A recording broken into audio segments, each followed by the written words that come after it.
আসসালামু আলাইকুম এভরিওয়ান। বৃহস্পতিবার সন্ধ্যার দিকে আমার মেয়ে আমার কর্নারের ডিনার সেটের একটা বল ভেঙেছে, স্যুপ সেট যেটা বলে সেটার একটা ভেঙেছে। আমি শোকেসে জিনিস রাখতেছি, তাকে একটু ছেড়ে দিয়েছে। আগের দিন রাতে এখান থেকে আমি জিনিস বের করার সময় লক করি নাই। যাই হোক, আমার একটা সেটের জিনিস কম হয়ে গেল, কিন্তু বাবুর কোনো ক্ষতি হয়নি, এদিক দিয়ে আলহামদুলিল্লাহ।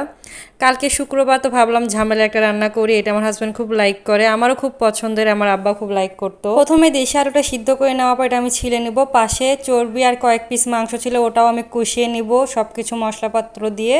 আলু ছেলা হয়ে গেলে এখানে তেলের ভিতরে জিরা আর মশলা দিলাম, পেঁয়াজ মরিচ কেটে দিয়ে ভেজে নেওয়ার পরে সব মশলাগুলো দিব এখানে। আদা রসুন পেস্ট দেওয়ার পর আলু দেওয়ার পর অনেকক্ষণ ধরে এটা ভেজে নিব। ভেজে নেওয়া হয়ে গেলে এর ভিতরে কষে নেওয়া চর্বি তেল মাংসগুলো আমি সব অ্যাড করব।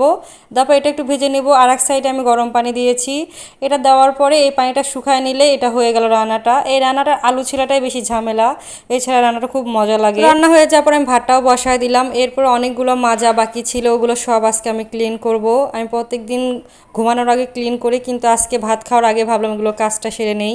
আমার হাজব্যান্ড আসছে, তাকেও খাইতে দিলাম। আমরা দুজন খাওয়ার পরে আমার হাজব্যান্ড আমার মেয়েকে একটু সামলাচ্ছিল। তো আমার পিঠা খাইতে খুব ক্রেভিং উঠতেছিল, তো ভাবলাম আমার মা কাঁঠাল দিয়ে তেল পিঠার মতন একটা পিঠা তৈরি করে, যেটা আমার খুব ফেভারিট আর খুব পছন্দর, কিন্তু এটা আমি আজকে ট্রাই করতে গেছি, আমারটা পারফেক্ট হয়নি। তো রেসিপিটা ভাবলাম যে তৈরি করে রাখি, কেউ শিখলে শিখবেই নি, বাট আমি তো ভালো মতো করতে পারি নাই। তো প্রথমে আমি হাত দিয়ে চটকায় একটা ছাঁকনির ভিতরে ভালো করে ছেঁকে নেওয়ার পরে আর একটা বাটিতে ময়দা চিনি আর আটা দিয়ে ভালো করে মেখে নিলাম। তো আমি তেল পিঠা করতে চাইলাম, কিন্তু পারফেক্ট হচ্ছিল না। পরে আমি আবার ভিতরে আটা দিয়ে ভাবলাম যে বড়া সিস্টেম করে করি, কিন্তু তাও হচ্ছিল না, কেমন লেগে লেগে যাচ্ছিল আর ফেটে যাচ্ছিল। আমার এত খারাপ লাগছে, কিন্তু পিঠার স্বাদটা ঠিক আছে, কিন্তু ভালো হচ্ছিল না। তো সব সময় তো ভালো জিনিস দেখায়, তো ভাবলাম যে অনেক সময় আমারও অনেক কিছু ফেল হয়, সেগুলোও আজকে তুলে ধরলাম। পরের দিন সকালবেলা একটু লেট করে ঘুম থেকে উঠছি 12টার দিকে। তো আমি প্রত্যেকটা রুমগুলো আছে ক্লিন করব, ডিপ ক্লিন করব। শুক্রবার হিসেবে আমি মনে করতেছি আমার কোনো কাজ নাই, একটু কাজগুলো বাড়াই নেই।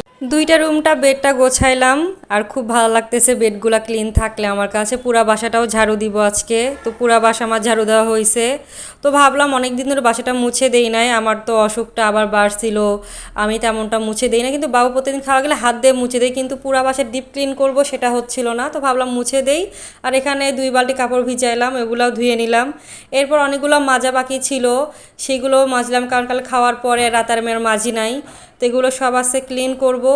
আমার ক্লিন করা হয়ে গেছে। আমি আমার মায়ের মতো নোংরা দেখতে পাই না, আমি খুঁজে খুঁজে নোংরাগুলো সব বের করে ক্লিন করি। তো আমার রান্নাঘরটা একদম ক্লিন হয়ে গেছে। শুক্রবার হিসেবে আমি সব কিছু আজকে পরিপাটি করেছি, মনের মধ্যে খুব শান্তি লাগতেছে। আর বেসিনের নিচের অংশটা খুব নোংরা হয়েছিল, 20 দিন ধরে ক্লিন করি নাই, একদম ঘৃণা লাগতেছিল। কারণ নিচ দিকে হয়ে বসে থেকে এগুলো যে করব আমার খুব কষ্ট হইতো এই কয়দিন। তো ভালো আছে, করতেছি, আস্তে সব কিছু করি, কি আছে ভাগ্যে পরে দেখা যাবে। পেটে আসার আগে আমি ওই বাসায় থাকতে সপ্তাহে 2 দিন বাসা ডিপ ক্লিন করতাম, কিন্তু এখন আর হয় না। এখন 20 দিনে আমি বাসাটা আজকে মুছে দিলাম। তো অনেকগুলো কাপড় ছিল, সেগুলো সব ভাঁজ করে রাখবো। 2 দিন বৃষ্টি হওয়ার কারণে কাপড়গুলো শুকাইছিল না, সব কিছু আলমারিতে গোছায় রাখলাম। অনেক সময় একটা জিনিস ভাবলে খুব খারাপ লাগে যে আমার সংসারে হয়তো আমি খুব বেশি কাজ করি না, বাট আমার কষ্ট হয়, কিন্তু কারো চোখে পড়েনি কোনো দিন যে আমি আসলে অনেক কষ্ট করি সংসারের পিছনে। Tata, bye bye.